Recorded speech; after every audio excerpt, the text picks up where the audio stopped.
Want to go for a ride? Edwin Olson is the CEO and co-founder of May Mobility, the company out of Ann Arbor that earned Detroit's $2.4 million contract to create the autonomous shuttle service. And we might even wonder why people were driving cars at all in the first place. Their cars are covered in radars, lasers, and cameras that allow the vehicles to look in every direction at all times. Turns green, our camera sees that, and then make sure that there's nobody in the way. Passengers won't be completely alone in the car, at least for the start of the program. The cars will have a safety operator behind the wheel, but they're not driving. They're there to answer questions, assist wheelchair users if needed, and could take control if necessary. The driving is done by this computer in the passenger seat. It continually runs real-time simulations, imagining thousands of possible scenarios at any given moment. The computer is running a tournament to decide which of these is the best strategy for the situation that we're in. May Mobility has a similar shuttle program running in Minnesota and Arizona. In Detroit, the pilot will target seniors and those with disabilities. But will they trust self-driving cars enough to use them?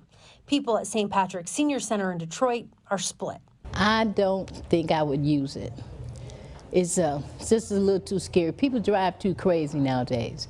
I wouldn't want to be in a self-driving machine and it break down. However, autonomous vehicles bring autonomy to passengers. That's the biggest thing. As being a senior, older I get, I'm really afraid that I don't want to have to depend on anybody. I want to keep my independence. To help build trust, the shuttles are being tested at the University of Michigan's M-City. It's just like a miniature city. Henry Liu is the director of M-City, a test track with all of the attributes of an urban environment. It's also mixed reality, so simulated vehicles can interact with the car being tested. The red and the vehicle and the green vehicle, they actually get into a crash. To make the simulations as realistic as possible, they've collected data from the real world, like from this roundabout in Ann Arbor. In 1 month, they collected data from 5 real accidents there and around 500 near-miss accidents. We want to be able to replicate similar near misses or crashes in the simulation.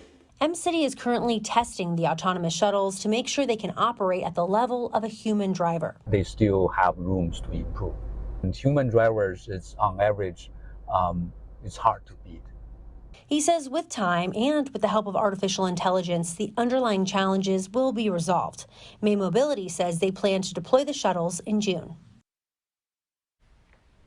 Now, this pilot program, it's starting out in 2 zones in Detroit. We have the full list of the neighborhoods that are included on our website, but this is just the start. They say they plan to use this program to gather more data and to gain confidence and trust in the public for future programs.